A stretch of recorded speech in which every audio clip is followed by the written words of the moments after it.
your country. But if you are Filipino and you were born here, convince us because all about your childhood. And then when I ask you the same question, it's the same road.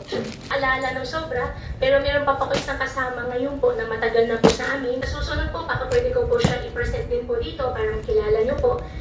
14 years old pa lang po ako, nagtatrabaho na po ako. Yung bata po ako, Madam Chairman, hindi ko talaga uso cellphone. Pero sa nangyari po, meron po mga circulation po ng mga pictures ko po, photos of yourself and your family. Lumaki po ako sa farm. Isa na rin po si, yung na-mention ko po nung nakalaan po na si Nikiri, si Teacher Ruby Lin po. Can you please state that once again your mother's name? Amelia Lian po. Have you ever met her? Hindi ko po siya nakasama. Anong po nyo sa inyong ama o sa mga kalaro nyo sa man's farm? No, we're really imperfect lives, so I don't want to include that. I just want to alam nyo ay Pilipino ang inyong ina. Opo. Yan po ang sinabi po sa akin ng tatay ko po. At lumaki po ako dito sa Pilipinas po. How did you obtain your birth certificate in 2005? Hiningi ko po sa tatay ko po yung birth certificate ko po.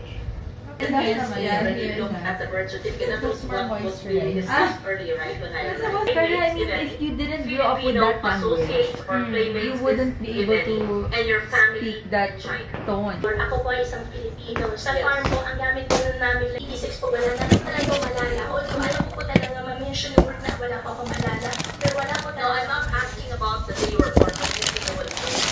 People from 1986 to 2005. Just, you know, not everyone can remember that far. I have a classmate who can't even remember us. I can't remember my teachers. I know how they look now. Oh. But I can't remember them. What daw? Kaya ko pa yung isang abogado dyan sa likod mo. Parang pinag-aral po ng tatay ko po.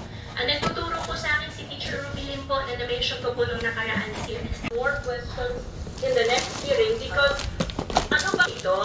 The first hearing. Oh my God, passport. Inuhos kay Mayor Beth. Wala po. Maraming salamat.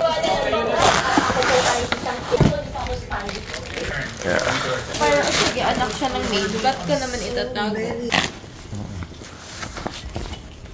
Lenovo Blue. These are waterproof, eh? Yeah. Where's this one, yeah? What do you call that again? The peeling thing. Really? The voice? No, the consistency. Siya daw yung love child ng kanyang amang Chinese. I love child. Wow, ganda na color nito. Parang titanium. Hindi si Amelia Lian ang kasambahay ni tatay na dati. Kasi it's gonna show na it's Your still Honor. 16. Pero yung nakita, Hindi ko po talaga alam. Your Honor, as much as possible ay ako po sumagot na I don't know. It happens in high altitudes of 15,000 feet above ground level. Here, can you describe your injuries to us and how extensive? I've got laceration on my skull. Oh my God. But she's not dead, so I'm able to move. Who's responsible for them? Are you experienced on the bed? Until the main. Is that right? The accident was just waking up with my head. Ito, yung kanyang birth certificate. What was your nickname again?